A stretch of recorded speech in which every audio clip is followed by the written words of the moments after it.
იმისთვის რომ არ შექმნილიყო კლანის შემსწავლელი საგამოძიებო კომისია, ქართულმა ოცნებამ ჩაშალა სხდომები. ანუ ფორუმი არ კონფორმიზმი გახდა ნორმა სასამართლო სისტემის შიგნით. იმისათვის რომ შენ დაიჭირო ეფექტიანად და სწრაფად შენი ნებისმიერი ოპონენტი, გინდა კრიმინალი და გინდა არაკრიმინალი, ამისთვის გჭირდება მორჩილი მოსამართლე. მნიშვნელოვანი იმიტომ რომ იგივე სისტემა წამოიღო მერე ოცნება. როგორც კი შენ დამოუკიდებელ მოსამართლეს დასჯი და მერე უკვე ეს გავლენას ახდენს სხვებზე და ანუ იმდროინდელ სასამართლოს ჰქონდა თავისუფლების სიო.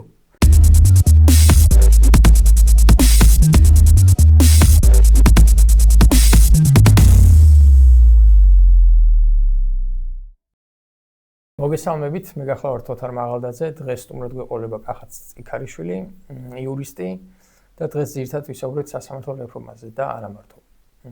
კახა მოგესალმები, მადლობთ რომ დავтахოთ ინტერვიუზე. აბა მოგვიყვებით თქვენ შენ შესახებ, შენი კარიერული ისტორია როგორია და მე გადავიდეთ თავარ თემაზე. მოგესალმებით, მადლობა მოწვევისთვის. პირველ რიგში მინდა გითხრათ რომ ძალიან მომწონს თქვენი სტუდია, ძალიან კარგი ატმოსფერო, კარგი გარემოა და კაი ხალხი არის მე მგონი ამ გარემოში. ასე რომ გისურვებ წარმატებებს.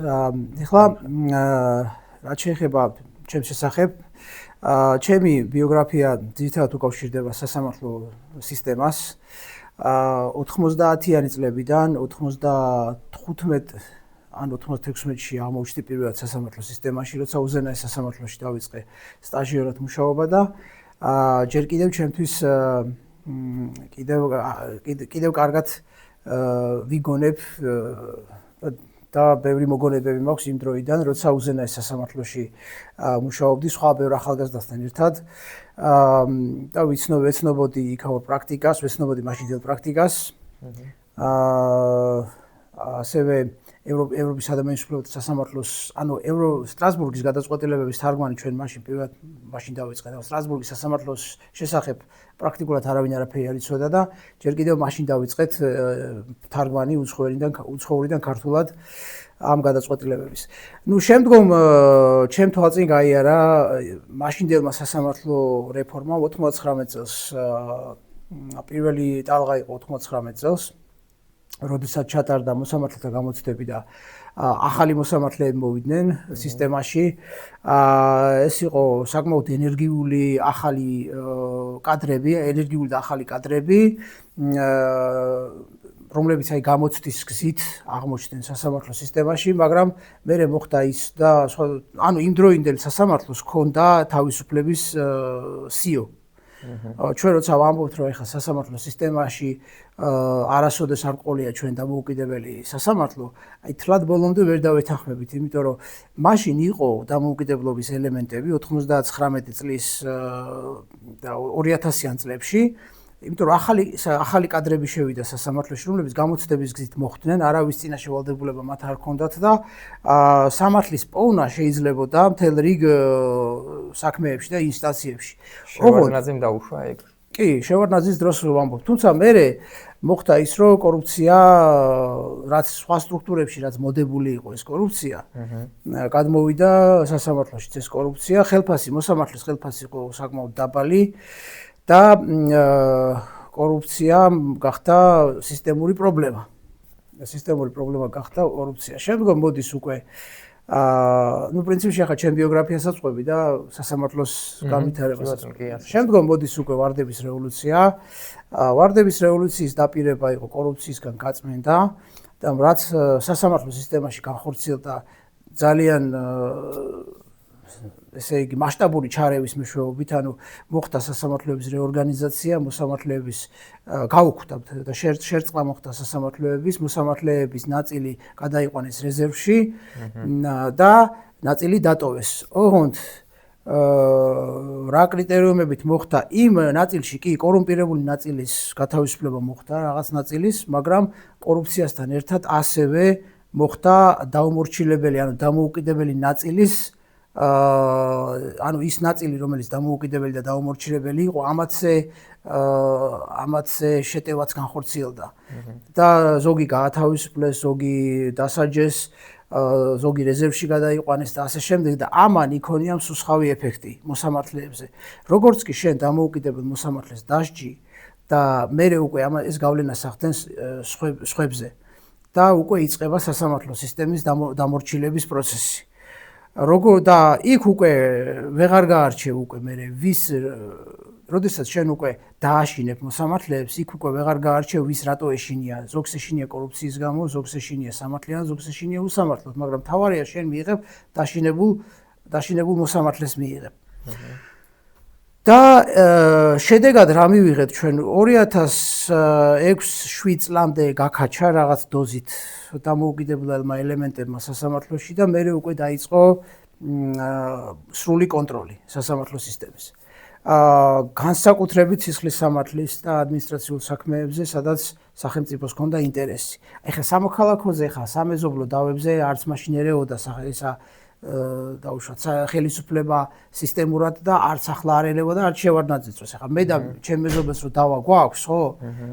როგორც წესი, ეხლა იქ ხელისუფლება იქ არ ერევა და იქ თუ კორუფცია არ იყო, მოსამართლე ამ დავას წყვეტს თანასწორი და ობიექტური საწყისებზე, ანუ ნეიტრალურია მოსამართლე ასე. სახელმწიფო ინტერესი რაშიც არ არის. ხო, როცა არ არის, ეხლა სახელმწიფოს რაში აინტერესებს, მე გავემარჯვებ თუ ჩემი მეზობელი. თუ იმან არ ჩააწყო და ჩაწყობა უკვე კორუფციაა.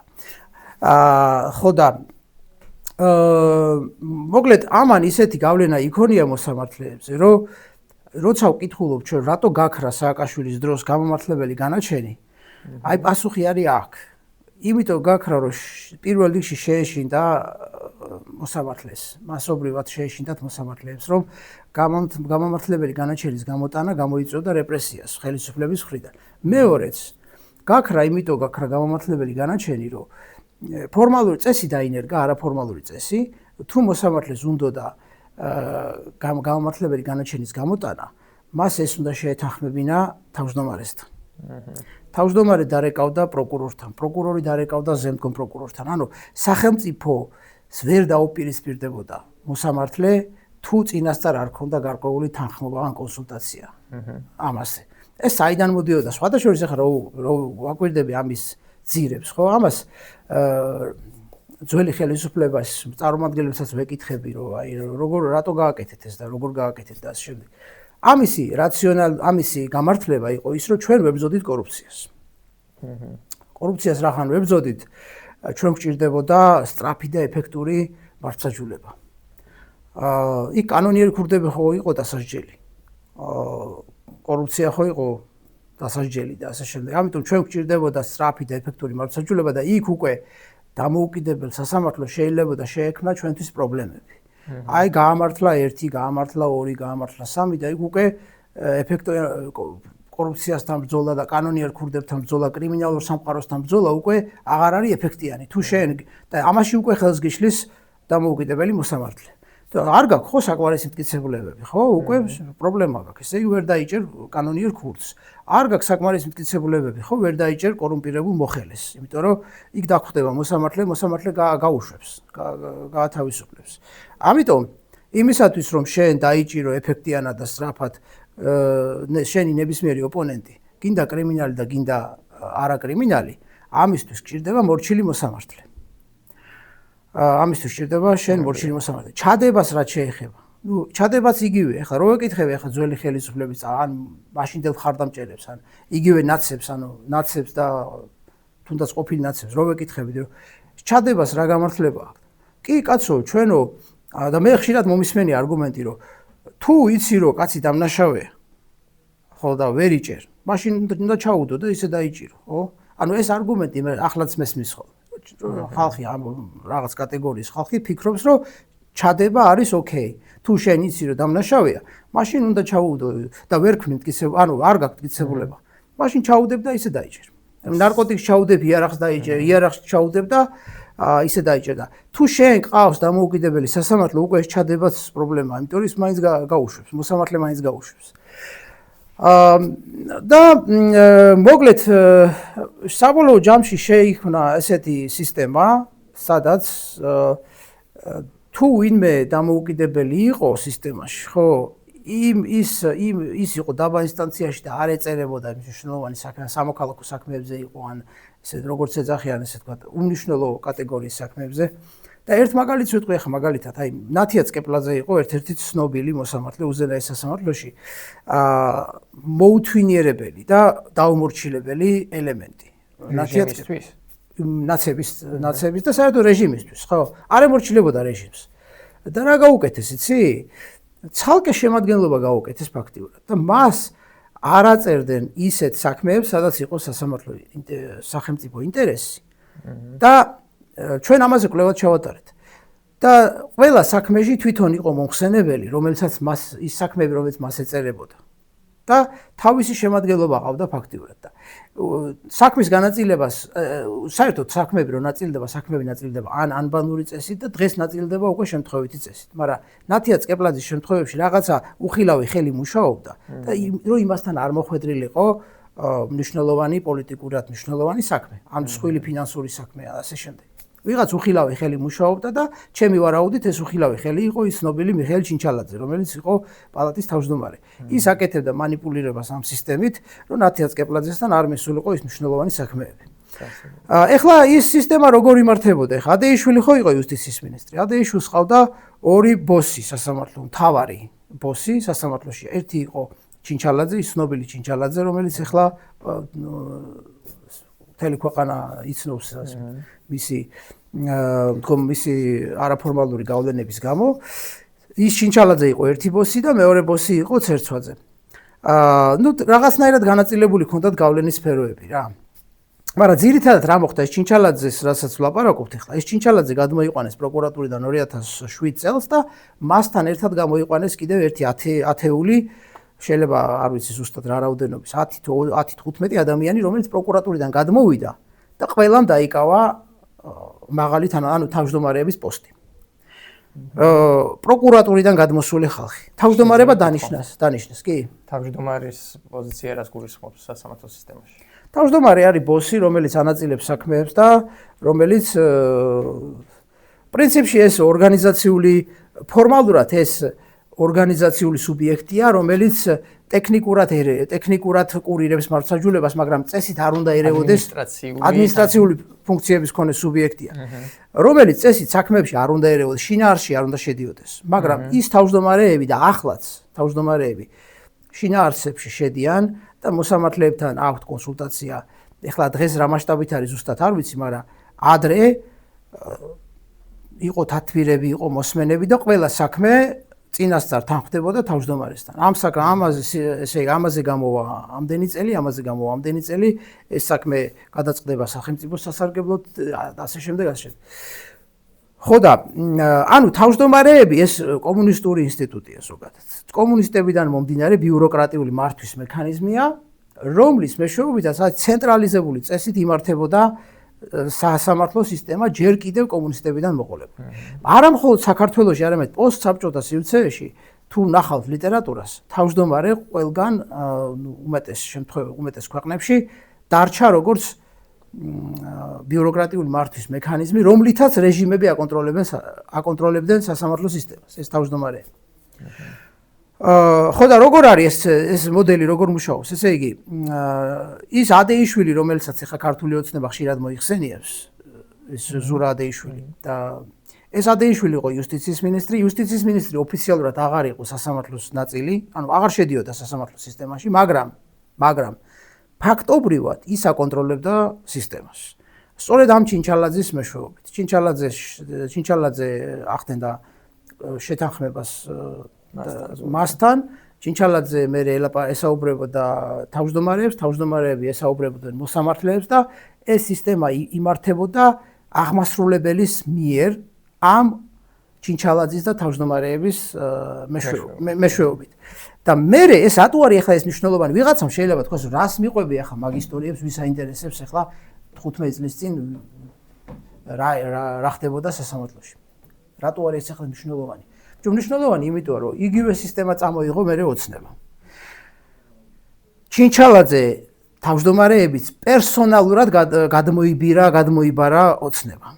პერსონალურად, სახელების და გვარების დონეზე წამოიყვანა ოცნებამ და იგივე სისტემა, ესე იგი, იგივე აწყობილი სისტემა უკვე მე არ ვიტყოდი 13 წლიდან, იმიტომ რომ 13-დან 15 წლამდე ცოტა ის იყო გადაბარების ელემენტი იყო, გადაბარგების პროცესი იყო და უკვე 15-16 წლიდან უკვე ბიძინა ივანიშვილი პირდაპირ აკონტროლებს სასამართლოს აი ამ ჩინჩალაძის და თავმჯდომარეების მეშვეობით. თუ შუალედში პატარა თავისუფლება ქონდა ამ შუალედში იყო პატარა თავისუფლება, ოღონდ ნაცები, ანუ ნაციონალური მოძრაობას ქონდა კონტროლი სასამართლოზე ამ ჩინჩალაძის და ამ კლანის მეშვეობით. ნაციონალურ მოძრაობას. ანუ 2015-ში ხდება ძალიან საინტერესო რაღაცა. ესე იგი, ბიძინა ივანიშვილი დგას ასეთი არჩევანის წინაშე. ეს თვითონ სისტემა აყენებს არჩევანის წინაშე. და ეუბნება, რომ ან ვარ შენ ესე იგი, ან ვარ შენ მხარეს, ან ვარ შენ საწინააღმდეგო მხარეს. ან ვიმტროთ, ან ვიმეგობროთ. ნეიტრალური არა? ამათ ხო ნეიტრალობა და დამოუკიდებლობა ამათ არასდროს არც ქონიათ, ჩვევაშიც არ ქონიათ დამოუკიდებლობა. ესენი ამათთვის სისტემა აგებული იყო მორჩილებაზე. და ეს მორჩილებაზე აგებული სისტემა ან უნდა ყოფილიყო ივანიშვილის კონტროლქვეშ, ან ნაცების კონტროლქვეშ. და პირდაპირ ჩემი ვარაუდით ახლა და ჩემი შიდა წყაროებით კიდე რაც მე ვიცი, პირდაპირ დაუსვეს საკითხი ივანიშვილს, რომ ან შენ მხარეს ვართ, ან შენ საწინააღმდეგო მხარეს ვართ. და რა ქვია, ივანიშვილმა ჩათვალა, რომ ჯობია სისტემა ჩემ ჯიბეში გადმოვიდეს, ვიდრე ჩემ ხელში გადმოვიდეს, ვიდრე ნაცების ხელში იყოს. და მთელი ეს სისტემა გადმობარგდა ივანიშვილის მხარეს, ისე ჩინჩალაძის და თავმჯდომარეების მეშვეობით. ეხლა ამასაც აქვს თავისი ახსნა, სხვათა შორის. ახსნა არის ის, რომ აბა რა უნდა გვექნა, ეხლა რო კითხო, ეხლა იმდროინდელ ხელისუფლების, ანუ 2015 წლებში ვინც ამას მხარს უჭერდა. აბა რა უნდა გვექნა, მაშინ აბა ჩვენ სულ ყველა უნდა გაგვეყარა ეს მოსამართლეები? აბა რა უნდა გვექნა, ჩვენ მაშინ ესენი გაუშვებდნენ ყველას, გაუშვებდნენ მერაბიშვილსაც, ახალაიასაც, სააკაშვილს, ყველას გაუშვებდნენ ესენი და ჩვენ რო იმათთან არ ქონოდა თანამშრომლობა, ჩვენ ვერ დავიჭერდით ამ ნაცებს ვერ დავიჭერდით და თუ ნაცებს ვერ დავიჭერდით, მე ხალხი მოგთხოვდა პასუხს. ხალხი თუ მოგთხოვდა პასუხს, ეს უკვე იქნებოდა ჩვენი პოლიტიკური პასუხისმგებლობის საკითხი. ამიტომ გამართლება თითქოს არის, რომ ეს პაქტი, რაც შედგა 2015-16 წლებში ბიძინასა და კლანს შორის, გამომდინარეობდა იმ პოლიტიკური საჭიროებიდან, რომ ბიძინა სჭირდებოდა სასამართლოს გამოყენება ნაცების ხალხის დაკვეთის შესასრულებლად. მაგრამ ეს გარიგება გადაიზარდა მუდმივ იმაში პაქტში, მუდმივში, იმიტომ რომ ბიძინამ მათ სასამართლო არა დროებით კი არ ჩააბარა, მარტო დროებით 1-2 წელი და 2 წელი რომ მოდი შენ ეს გამიკეთე, მე ამას გაგიკეთებ, ესე კი არა. ჩააბარა უვადოდ. და აი უვადოდ რო ჩააბარა, ჩვენ უკვე უვადოდ მივიღეთ ის მანკიერი სისტემა, რაც შექმნეს ნაცებმა. ნაცებმა რაც შექმნეს ეს იერარქიული და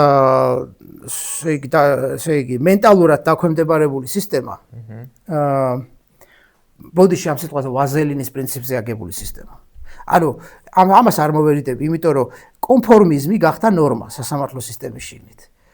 შენ ხარ კონფორმისტი და უფროსის იმას ასრულებ, მითითებას ასრულებ, ეს არის წახვალ წინ.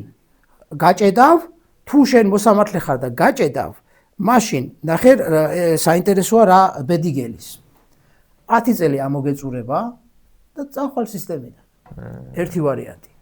მეორე ვარიანტი არის ის, რომ შეიძლება, რა ვიცი, ხო, არ გაგიგზელონ გამოსასწრელი ვადა. კიდე ის გამოსასწრელი ვადის, ანუ 10 წელი ვისაც გაუვიდათ. ამის შემდგომ შემოვიდა უვადო დანიშნის პრინციპი სასამართლოში. უვადო დანიშნა ოღონდ ხდებოდა გამოსასწრელი ვადით, 3 წლიანი გამოსასწრელი ვადით. ჯერ დაგნიშნავ გამოსასწრელი ვადით და შეგხედავ თუ ხარ ერთგული ჩემს მიმართ და ჩემი კლანის მიმართ, ქართული ოცნების მიმართ, გამოსასწრელი ვადის მერე დაგნიშნავ უვადოდ. და თუ არ ხარ ერთგული, მაშინ არ დაგნიშნავ. ჩვენ როცა ვიძახით აი ვეტინგს, ხო, პრაქტიკულად მათ ვეტინგი გაატარეს მთელ კორპუსს. იმიტომ რომ გადაამოწმეს ერთგულებაზე. ერთგულებაზე, აი იმ გამოსასწრელი ვადის მეშვეობით, იმ ხელმეორე დანიშვნის მეშვეობით, აი სათითაოდ გაცხრილეს ყველა და ვინც არ იყო მათი ერთგული, გაუშვეს სისტემიდან. ამიტომ ჩვენ ახლა კი არ უნდა გაგვიკვირდეს, რომ იქ მოსამართლეთა კონფერენციაზე ყველა რო ერთს აძლევს ხმას. ეს არ უნდა გაგვიკვირდეს, იმიტომ ეს არის ერთგულების პრინციპით დაკომპლექტებული კორპუსი, სადაც კონკურენცია საერთოდ აღარ არსებობს. აი, ლოგიკურად ხო უნდა დაგებადოს ადამიანს კითხვა, რომ ბიჭო, 300 მოსამართლე როს ერთად შეიკრიბება, როგორ შეიძლება იქ მარტო ერთი კანდიდატი არსებობდეს იუსტიციის საბჭოს, იქ თვითმმართველობა ხო მუშაობს. ან თვითმმართველობა ნიშნავს, რომ მოსამართლეები ირჩევენ თავიანთ კანდიდატურას იუსტიციის საბჭოში. და ამ კანდიდატურის დაყენება შეუძლია ყველა 300 კაცი ხო, 300 მოსამართლე ხო დაახლოებით, ზოგჯერ მეტი, ზოგჯერ ნაკლები. ამ 300 მოსამართლე ყველა შეუძლია თავისთავად დაასახელოს და თქვას, რომ მე მინდა კენჭი ვიყარო იუსტიციის საბჭოს წევრობის თანამდებობაზე. და რა ხდება, იცით რეალურად? ყოველ 2 წელიწადში, ყოველ 3 წელიწადში ერთხელ არის ეს არჩევნები და მარტო ერთი კანდიდატია. და იმ ერთ კანდიდატს მას აძლევს 260-260 კაცი. 300-დან. ხო, დანარჩენები უბრალოდ არ ესწრებიან იმ კონფერენციას. ბიჭო, ვიღაცას ხო უნდა გაუჩნდეს აზრი, რომ თუ ჩვენ დამოუკიდებელი მოსამართლე ყავს, ან 300 დამოუკიდებელი ადამიანი თუ ყავს, როგორ შეიძლება 300 დამოუკიდებელ ადამიანში ერთი კანდიდატი არსებობდეს? მაშინ და იმ ერთ კანდიდატს ყველამ დაუჭიროს მხარი. ანუ ეს არ არის არც დამოუკიდებელი სასამართლო, არც კანდიდატია დამოუკიდებელი და არც მოსამართლეთა კორპუსია დამოუკიდებელი, ეს უკვე სინდრომია იქ რაც ხდება. რა მდგომარეობაც არის. ხო. ჩემთვის როგორც სასამართლო სისტემაში გაურკვეველი ადამიანისთვის იუსტიციის საბჭოს რა როლი აქვს? იუსტიციის საბჭო არის ფრანგული და იტალიური მოდელი, მე-20 საუკუნის 50-იანი წლებიდან მოდის ეს მოდელი და ამ მოდელს ახასიათებს ესეთი რამე, რომ იუსტიციის საბჭო არის მართველი ორგანო, მართავს სასამართლო სისტემას, ბორდი შეიძლება ითქვას, ადმინისტრაციული ნაწილია თუ ადმინისტრაციულად. ის ნიშნავს მოსამართლეებს, ათავისუფლებს, აწინაურებს, ბიუჯეტს ემაშუება, განკარგავს და ასე შემდეგ. ანუ უმაღლესი ადმინისტრაციული ორგანოა. თავმჯდომარის პოზიციაც მანდ არის თუ? თავმჯდომარე ქვემოთ არის. საბჭო თავზე დგას. თავმჯდომარე არის ადგილებზე. ის თავმჯდომარე არის უკვე ადგილობრივი ერთეულის წარმომადგენელი, ესე ვთქვათ. და ამ იუსტიციის საბჭოში არსებობს პარიტეტი ევროპის ქვეყნებში და ჩვენთანაც მოსამართლე და არამოსამართლე წევრებს შორის. მოსამართლე წევრებს ირჩევენ მოსამართლეები და არამოსამართლე წევრებს ნიშნავს ან პარლამენტი, ან პრეზიდენტი, ან ორივე ერთად და ასე შემდეგ. რამდენია? ევროპული სტანდარტი ამბობს, რომ ნახევარზე მაინც უნდა იყოს. ევროსაბჭოს სტანდარტი. ჩვენთან კონსტიტუციით მოსამართლეებს აქვთ უფრო მეტი ვიდრე ნახევარი, იმიტომ 15 კაცია. და 15 კაციდან, ესე იგი, 9 არის მოსამართლე.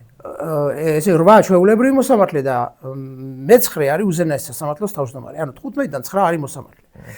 რაც იმას ნიშნავს, რომ მოსამართლეებს აპრიორი აქვთ მეტი ხმა, მაგრამ იმისათვის, რომ საბჭომ მიიღოს გადაწყვეტილება მნიშვნელოვან საკითხებზე 10 ხმა ჭირდება.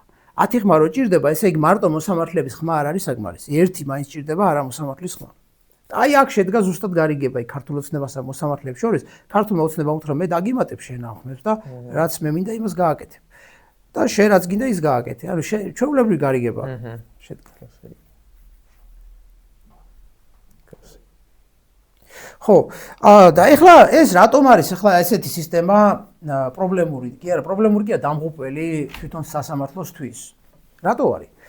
აი ესეთი სისტემა, რომ ნებისმიერ სხვა შტოში იყოს, ხელისუფლების აღმასრულებელში იყოს, ან საკანონმდებლოში იყოს, შეიძლება არ იყოს ეს პრობლემა, ეს დაქვემდებარებული სისტემა.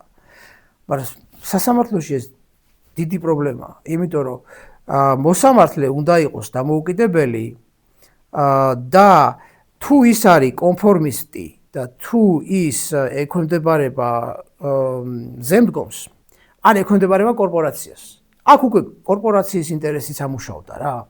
კორპორაციული ინტერესიც ამუშავდა. კერძო? არა, თვითონ მოსამართლეების კორპორაციის. და მოსამართლეებმა კორპორაციამ თქვა ესეთი რამე, რომ ჩვენ რა გვინდა? ჩვენ გვინდა შევინარჩუნოთ კარგად. შევინარჩუნოთ ჩვენი თანამდებობები ჩვენ გვინდა პასუხი არავინ არაფერზე არ მოგთხოვოს და კომფორტულად ვიყოთ რა. ეს თქვა კორპორაცია, ხო? ამისთვის ჩვენ რა უნდა გავაკეთოთ? ამისთვის ჩვენ უნდა გავაკეთოთ გარიგება ქართულ ოცნებასთან. ქართულმა ოცნებამ უნდა მოგვცეს ჩვენ პოლიტიკური მხარდაჭერა და ჩვენ ქართულ ოცნებას უნდა მივცეთ кейსები მართლმსაჯულების ის საქმეები, რომელიც მას უნდა. ხო, ესე იგი ჩვენ ვართ ერთი ოჯახი. დაახლოებით ესეთი მენტალობა შექმნეს მე იმაში სისტემით კორპორაციაში. ჩვენ ერთი ოჯახი ვართ.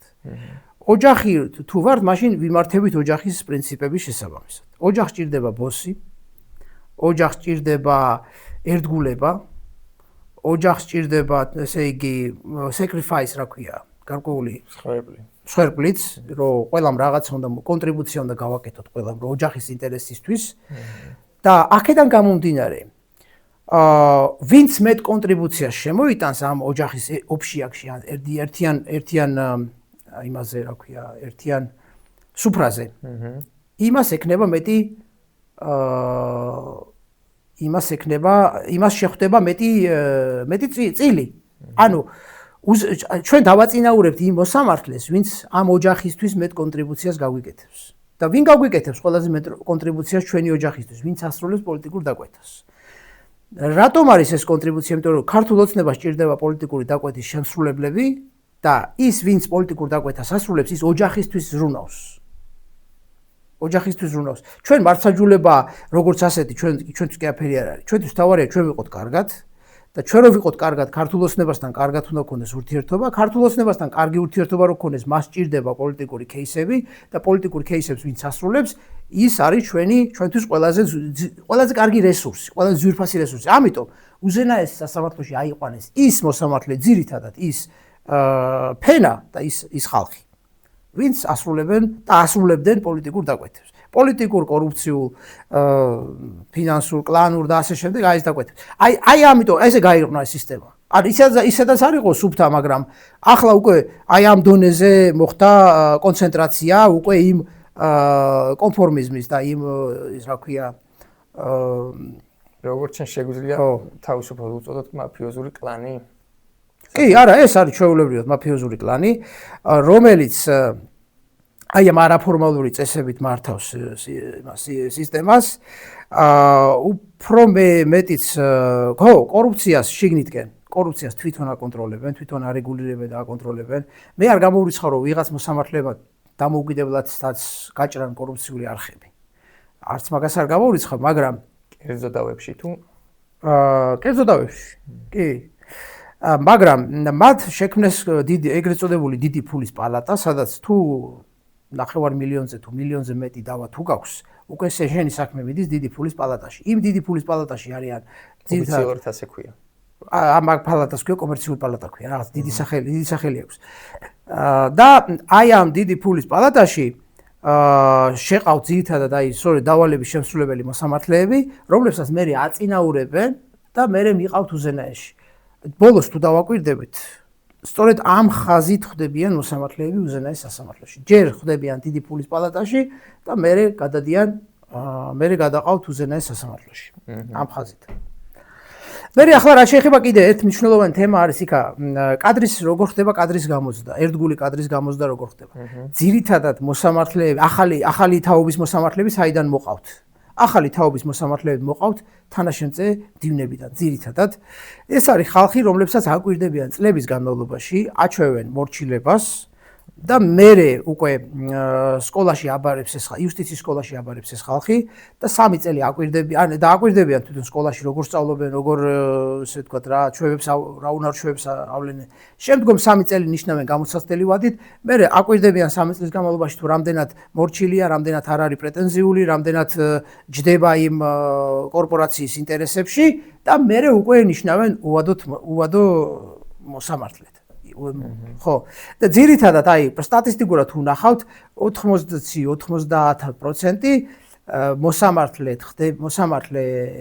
მოსამართლეები ნიშნებიან აი ყოფილი თანაშემწე მდივნებიდან. კაცი. კარგი. ასეთი შეკითხვა გახა. დაუშვათ შემდეგი ხელისუფლების მიზანი არის თეორიულად. საქართველოში სამართლებრივი სახელმწიფოს მიღწევს, სამართლებრივი სახელმწიფოს დამყარება მაქსიმალურად. ანუ ის რომ დამნაშავე, ვიცით რომ დამნაშავეა, მაგრამ თუ ვერ უმტკიცებთ, უნდა ჩაუდოთ მტკიცებულებები და ასე დავიჭიროთ, დაუშვათ ეს მიუღებელია, იმიტომ რომ სამართლებრივი სახელმწიფოს ეს რამე მიუღებელია, ხო? თუ ვერ უმტკიცებთ დანაშაულს, ესე იგი არ უნდა დაისაჯოს, ეს მე ესე მესმის დემოკრატიულ სახელმწიფოში ასე ხდება. კი, სამწუხაროა, თუ ვერ უმტკიცებთ და ასე შემდეგ, მაგრამ ნუ ეგრეა. რა უნდა გააკეთოს მაშინ? აი ამ კორპორაციას როგორ უნდა შეებრძოლოს შემდეგი ხელისუფლება, იმიტომ რომ თუ ხელისუფლებას ირჩევენ პარლამენტს და პარლამენტი ირჩევს მერე მთავრობას, რომელიც არის აღმასრულებელი ხელისუფლება. და როგორც ჩანს, იუსტიციის საბჭოდან უნდა დაიწყოს ეს ყველაფერი. აი ეს არის ერთ-ერთი ყველაზე რთული პრობლემა, რაც ექნება ახალ ხელისუფლებას. ერთ-ერთი ყველაზე რთული პრობლემა, რომელზედაც მზა პასუხი არავის არ აქვს. ეხლა ვისაც სხვადასხვა პასუხებია, რო კითხო პოლიტიკოსებს. ერთი ზოგი რას გეტყვის, ზოგი იმას გეტყვის, ზოგი ამას გეტყვის, ზოგი გეტყვის ნაფთსაჯულები შემოვიღოთ ყველა საქმეებზე, ზოგი გეტყვის უცხოელები ჩამოვიყვანოთ, ზოგი გეტყვის რომ საერთოდ გაუშვათ ყველა თუ არა ან ზემდგომ ინსტანციაში და არის კიდე ერთი ვარიაცია, რასაც ქვია ვეტინგი. ეხლა ეს ვეტინგი არის მოსამართლეების შესწავლა case by case და მათი საქმეების და მათი კეთილსინდისიერების შესწავლა. შეიძლება ასევე მოიაზრებოდეს მათი პროფესიონალიზმის შესწავლაც, იმიტომ რომ ბოლო პერიოდში და საერთოდ ხშირად ხდებიან მოსამართლებად ხდებიან ძალიან საეჭვო კვალიფიკაციის კადრები. ერთგულების ნიშნით რო ნიშნავენ. ყველა ეს ვარიაცია არის მაგიდაზე. ბევრი სხვადასხვა მოდელია, რაც დევს მაგიდაზე. დაწყებული ესე იგი უცხოელების ჩამოყვანით, ესე იგი ნაფთსაჯულთა გაფართოებით, არჩევითობით, აი მაგალითად გირჩი აწვება, გირჩი ამბობს, რომ არჩევა უნდა მოხდეს მოსამართლეების და კონდეს ორი შესაძლებლობა, ანუ მოქალაქეს კონდეს შესაძლებლობა ან მისი საქმე განიხილოს არჩეულმა მოსამართლემ, ან განიხილოს დანიშნულმა მოსამართლემ. თვითონ არჩევს, კონკურენცია იყოს ამ ორ სისტემაში. გირჩი ამას ამბობს მაგალითად. ხო, მოსამართლე არჩევითი უნდა იყოს თუ ყველა დონეზე, თუ მარტო უზენაესში, თუ მე როგორც ვიცი, ახლა გირჩის პოზიცია არის, რომ ყველა მოსამართლე იყოს განსაკუთრებით პირველ ინსტანციაში იყოს არჩევითი მოსამართლეები და მოქალაქე შეეძლოს, რომ თვითონ რა ქვია, აირჩიოს მოსამართლე და მერე ამ მოსამართლემ იხილოს მისი საქმე. ეს მოდელიც არის მაგიდაზე. მაგრამ ეხლა რომელი ჯობია და რა მიმართულებით სვლა ჯობია, ჩემი აზრით პირველ რიგში ახალი ხელისუფლების შეცვლის შემდეგ უნდა მოხდეს თლიანი ანუ სრული შესწავლა ამ სისტემის და მაგიდაზე დადება რა გვაქვს. აი რა დონის სისტემა გვაქვს და ამისი ეს შეიძლება მოხდეს იგივე ან საგამოძიებო, იგივე ხა ჩვენ რო საგამოძიებო კომისიას ამბებს იმოშვებით, მასეთი საგამოძიებო კომისია 2 წლის თუ 3 წლის წინ ჩვენ მოვითხოვეთ საგამოძიებო კომისია, პარლამენტში იყო ინიცირებული და ოპოზიციამ დაუჭირა მხარი კლანის შემსწავლელი საგამოძიებო კომისიის შექმნას. 50 ოპოზიციონერი შეიკრიბა, მოხდა სასწაული და 50 ოპოზიციონერი მოვიდა პარლამენტში, რომელსაც ქართული ოცნებაც არ ელოდა. 3 დღე მოდიოდა 50 ოპოზიციონერი და ცდილობდა ამ კომისიის შექმნას. და რა მოხდა? ქართულმა ოცნებამ გაჭედა ესა, ანუ სხდომები ჩაშალა ქართულმა ოცნებამ. იმისთვის რომ არ შექმნილიყო კლანის შემსწავლელი საგამოძიებო კომისია, ქართულმა ოცნებამ ჩაშალა სხდომები. ანუ ქორუმი არ შედგა, ქორუმის არარსებობის გამო სხდომა არ ჩატარდა და მერე ბოლოს პაპუაშვილი გამოვიდა და თქვა რომ ესაო დღის წესრიგში საერთოდ არ არის საკითხი და ამოიღო დღის წესრიგიდან საერთოდ. ანუ ჩვენ რა მივიღეთ, იცი? ბოლომდე პრინციპულად რომ დამდგარიყვნენ. ხო, 3 დღე იდგა ეს ოპოზიცია. ჩვენ მივიღეთ ის, რომ ოპოზიციას საგამოძიებო კომისია არ შეაქმნევინეს, როცა მათი ლეგიტიმური უფლება იყო კონსტიტუციით 50 კაცს შეუძლია შექმნას უკვე საგამოძიებო კომისია. არ შეაქმნევინეს, აი უკვე მესამედია. არ შეაქმნევინეს და ახლა შექმნეს ესე ვთქვათ, უკანონო, იმიტომ უკანონო ეს საგამოძიებო კომისია რაც აქვს. უკანონო საგამოძიებო კომისია, იმიტომ რომ ოპოზიცია უნდა იყოს ნახევარი და არ არის ნახევარი ოპოზიცია. ჯერ პარლამენტია უკანონო, უკანონო პარლამენტია არალეგიტიმური, მაგრამ კანონიერიც რო იყოს პარლამენტი, კომისია არის უკანონო, იმიტომ რომ ნახევარი უნდა იყოს ოპოზიცია და არ არის ნახევარი ოპოზიცია. კონსტიტუციით და ვინც არის ის სუბარი და ისა ვინც არის კიდე ისიც არ არის ოპოზიცია. სუბარი არის ტრუხა ოპოზიცია. მოდი ამ სიტყვაზე ვთქვა მოჩვენებითი ოპოზიცია. არანაირი ოპოზიცია სუბარი არ არის. ამიტომ შესაბამისად ეს კომისია არის არაკანონიერი, არალეგიტიმური და არაკანონიერი. ხო და მოკლედ ესე იგი ერთი ვარიანტია რომ შეიქმნას საგამოძიებო კომისია და ხელის გულზე დავდოთ ყველაფერი რა ხდებოდა ამ სასამართლო სისტემაში რომ ვიცოდეთ ვინ არის და როგორი მოცემულობა გვაქვს და თუ ჩვენ გვეცოდინება რომ რა მოცემულობა გვაქვს მე უფრო სწორი გზების მოძებნა იქნება უფრო შესაძლებელი იმიტომ ამ ვარიაციებიდან რომელი ჯობია მე უფრო გავარკვევთ და ერთ-ერთი ვარიაცია არის ვეტინგი და ვეტინგი ნიშნავს რომ ყველა მოსამართლის ცალსაკე შესწავლა უნდა მოხდეს და პრინციპში მეც ვემხრობი ახლა ვეტინგს რომ ყველა მოსამართლე ცალსაკე იქნა შესწავლილი. ან თუ აღმოჩნდა რომ სისტემა იმდენად არის კორუმპირებული და იმდენად არის ესე ვთქვათ მოწყვლადი და ხო საჭიროებს თლიან გამოცვლას. არც მაგაზე არ ვიტყოდი უარს, იმიტომ რომ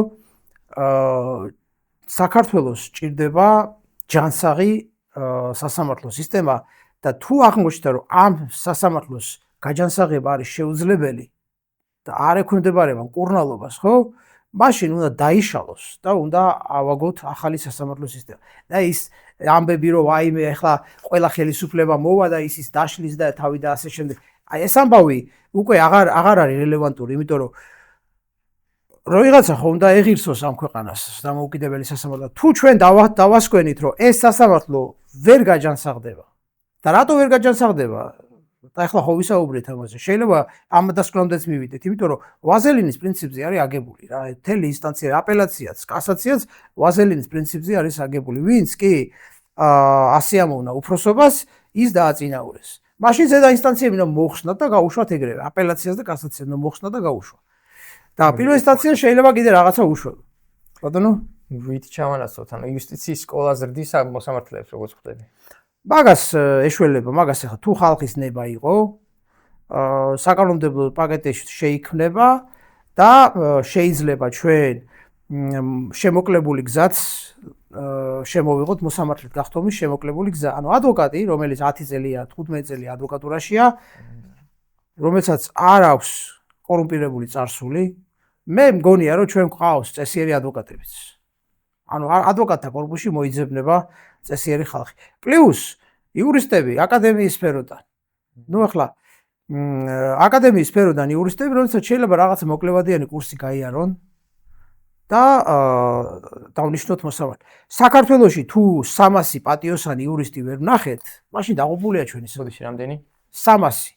ჩვენ ხო 300 მოსამართლე ყავს, პლუს მინუს ახლა ცოტა მეტია. მაგრამ თუ დაუშვათ 400 იყოს. თუ საქართველოში 400 პატიოსანი იურისტი არ მოიძებნა, მაშინ ისაც დაღუპული ყოფილა ჩვენს, მაშინ უცხოელებმა ჩამოვიყვანოთ. მაგრამ მე დარწმუნებული ვარ, რომ საქართველოში არსებობს 400 პატიოსანი იურისტი, რომელსაც ზოგს უკვე პრაქტიკული გამოცდილება აქვს და ვისაც არ აქვს, მათ გაივლიან მოკლევადიან ტრენინგს და ისინი აშენებენ ნამდვილად დამოუკიდებელ სასამართლო სისტემას. ნამდვილად დამოუკიდებელ. რატო იცით სულ ესე იგი, სულ ერთი და იგივე წრეზე ხოვტრიალებთ უკვე რა. სულ ერთი და იგივე წრეზე, აი. მოვიდნენ ნაცები, იყვნენ ნაცები, ესე იგი გამოიყენეს ეს სასამართლო თავისი ინტერესებისთვის, აქციეს აი თავისი პოლიტიკური შტოდ აქცია, ანუ arm რა ქვია იმას. თავის გაშტოებად კი. თავის ხო, აღმასრულების დაგზელებული ხელი. მერე მოვიდნენ კოცებმაც ისევ დაიმორჩილეს სასამართლო. ეხლა თუ გავაგზელეთ ასე, მერე მოვა ახალი ხელისუფლება, ახალმაც იგივე უნდა გააგზელოს, რაც ნიშნავს ერთ და იგივე წრეზე სიარბოს. ამ ახალ ხელისუფლებასთანაც რომ მივიდეს ეს კორპორაცია და უთხრას რომ ან თქვენ გემორჩილებით ან ვინმე სხვასო? ხო, ეგ აბსოლუტურად მოსალოდნელია. მასე არა მხოლოდ მოსალოდნელია, მასეც მოხდება. რომ კორპორაცია ყველაფერს გააკეთებს თავის გადასარჩენად. მაგრამ კორპორაციის თვითგადარჩენა ასე იყო 2013-იც რა. იქ თვითონ კორპორაციის შიგნით იყო სხვადასხვა ჯგუფები. ერთი ჯგუფი ამბობდა რომ მოდი რა ვაღიაროთ შეცდომები და ვისაც ძალიან ბევრი ისა გვაქვს რა ქვია კომპრომატი, ხო, ისინი წავიდეთ გაუშვათ სისტემიდან და ცოტა უფრო ჯანსაღი ნაწილი დავრჩეთ, ხო? მაგრამ მე იმათ მოუთხრეს, რომ რას ქვია ჯანსაღი და როგორ გავიგოთ ვინ არის მეტად კორუმპირებული, ნაკლებად კორუმპირებული, ვინ არის, ხო და ესე იგი უთხრეს, რომ ანუ ის კლანმა მოკლედ მოსამართლეებს უთხრა, რომ ყველას ყველაფერი გეპატიებათ თუ ჩვენ დაგვიჭერთ ხარს, ჩვენ ქართულ ოცნებასთან, ჩვენ ერთად დავდგებით და ჩვენ ერთად დავდგებით და ყველა გადავრჩებით. რამაც გაამართლა პრინციპში. კიდეც ფაქტიურად ასეც მოხდა. ერთად დადგა იქ რამდენიმე რაღაც ნაწილი, რომელიც არ ჩაყვა ამ კორპორაციას, ისინი გათიშეს, ანუ გაუშვეს სისტემიდან რაღაც ნაწილი, მცირე ნაწილი მოსამართლეების, რომელიც ამ კორპორაციას არ ჩაყვა. ისინი გაუშვეს სისტემიდან და დანარჩენები ხო მოკლედ ერთად დავდგებით გადავრჩებით და იცი რა არის თუ ჩვენ იმისი არ იყოს ახლა თუ ჩვენ დავიწყებთ აი ეს იმის განსჯას რომ ვის მეტი ცოდვა აქვს და ვის ნაკლები მაშინ ყველა დავიღუპებით იმიტომ რომ არავინ არ ვართ უცოდველი დაახლოებით ეგეთი ის იყო ალბათ კორპორაციის შიგნით არავინ არ ვართ უცოდველი სხვადასხვა რაც გააკეთა ქართულმა ოცნებამ ქართული ოცნება პოლიტიკა თავიდან იყო ის რომ ეს მოსამართლეები საჭიროებენ წმენდას ეს იყო 2013-14 წელს მოწმენდა არის საჭირო წულუკიანი ამბობდა რომ არ შეიძლება არ მურუსიძე არ უნდა იყოს მოსამართლე არ უნდა დარჩეს ამას ამბობდა წულუკიანი არც მურუსიძე და არც ჩამოთვალა იგوارები ესენი მოსამართლეები არ უნდა იყოს და ქართული ოცნება აპირებდა წმენდას რა მე როცა კორპორაციამ ესე ულტიმატუმი წაუყენა და გარიგება შედგა მე შეიმუშავეს ახალი მესიჯი თავრობამ თუ ქართულმა ოცნება რომ მოსამართლეები ადრე იყვნენ ცუდები და ეხლა გახდნენ კარგები ეს მესიჯი ის პირობებში ესე ამბობენ ხო ეს მესიჯი შეიმუშავეს და ეს კომისიაც ახლა რას აკეთებს ხო აი ეს წულუკიანის კომისია თუ კი სადმე პროკურორი მოქმედი პროკურორი მოხდება ეგრევე გვერდსულის თუ კი სადმე მოქმედი მოსამართლე მოხდება გვერდსულის იმიტომ რომ იმათ ხო ჩამოაწერეს უკვე ცოდვები აი პროკურორებს და მოსამართლეებს და კომისია ესე იგი კომისია მუშაობს აი ამ ნაცების და ყოფილი ნაცების და ასე იმეთი მიმართულებით ხო ოპონენტების ესე ვთქვათ მიმართულებით მაგრამ ამ მოსამართლეების საქმეს და მოქმედი პროკურორები ამ კომისიის განზრაში არ ექცევიან იმიტომ რომ ამათ უკვე ჩამოაწერეს ყველა წარსული ცოდვები გასაგები კი ლოგიკურად კომისია თუ იძიებს იმ წარსულ ცოდვებს ისინიც უნდა მოყოლოდნენ მაგრამ არა ობიექტური კომისია ვის პოლიტიკური პერკეტია და რა სამართლებრივი ეს კომისია ხო ხო, ნუ გასაგებიც არის ახლა რა პოლიტიკაც არის და როგორ რას აკეთებენ ეს ყველაფერი უკვე ჩვენთვის გასაგებია ეს ამბავი. კი ბატონო, მადლობა კახა. ზოგადად დიდი თემა, ალბათ ერთ გადაცემაში ვერც მოვასწრებთ დავწეროთ ზუსტი გეგმა. ან რომც დავწეროთ როგორც შენ თქვი, ამდენი კაცი, ამდენი აზრია, სხვები იტყვიან, რომ ისე ჯობს, ასე ჯობს, როგორ უნდა უშველოთ ამ სასამართლო სისტემას. მაგრამ მე იმედი მაქვს, რომ მოვახერხებთ ციკლის დასრულებას ამ რა დავარქვათ ციკლზე რომ დავდივართ ამ მოჯადოებულ ციკლზე თუ რაც არის და ბოლოს მივახცევთ ისეთ სასამართლო სისტემას როგორც ჩვენთვის სამგარეთი ქვეყნებია მაგალითად დასავლეთ ევროპული ქვეყნები კი მაგრამ ჩემი აზრით ეს უნდა მოხდეს ანუ ჩვენ გვჭირდება მორალური რეაბილიტაცია მთელი მართლმსაჯულების სისტემის და მორალური რეაბილიტაცია არ მოხდება აღიარების პრობლემის აღიარების და მისი დეკლარირების და შეფასების გარეშე უნდა შეფასდეს. მართლა უნდა შეფასდეს, როგორც ნაცების დროინდელი სასამართლო უნდა შეფასდეს, ასევე ქოცების დროინდელი სასამართლო უნდა შეფასდეს. ეს უნდა დაიწეროს. ყველაფერს თავის სახელი უნდა დაერქვა. თავის სახელი უნდა დაერქვა ჩინჩალაძესაც, მურუსიძესაც, ქართული ოცნების პერიოდში ვინც ყურირებს კიდევ ახლა ახალი სახეები რო გამოჩნდა, ამათაც თავის სახელი უნდა დაერქვათ და ითქვას, რომ ისტორია მერე აღარ განმეორდეს და იგივე წრეზე მეორედ აღარ წავიდეთ. ეს ისტორიებიც უნდა აღიწეროს, ეს მოდელებიც უნდა აღიწეროს, რა მოდელით მართავდნენ ნაცები, რა მოდელით მართავენ ქოცები. სხვადასხვა ერთი ერთ-ერთი ყველაზე დიდი პრეტენზია ნაციონალური მოძრაობის მიმართ, რაც მეც მაქვს და ბევრ ჩემ კოლეგას არის ეს, რომ შედალოცვილო. ხო ხედავ, რომ ეს სისტემა აღჭობს ქვეყანას და გახჭობს შენს. ნაცებს გულისხმობ რა. ეს მართლმსაჯულება ქვეყანასაც აღჭობს და ნაცებსაც აღჭობს. ზოგჯერ სამართლიანად, ზოგჯერ უსამართლოდ. მაგრამ პრინციპში თუ კლანი მართავს, მაშინ სულ ყველა მიმართულ სამართლოა.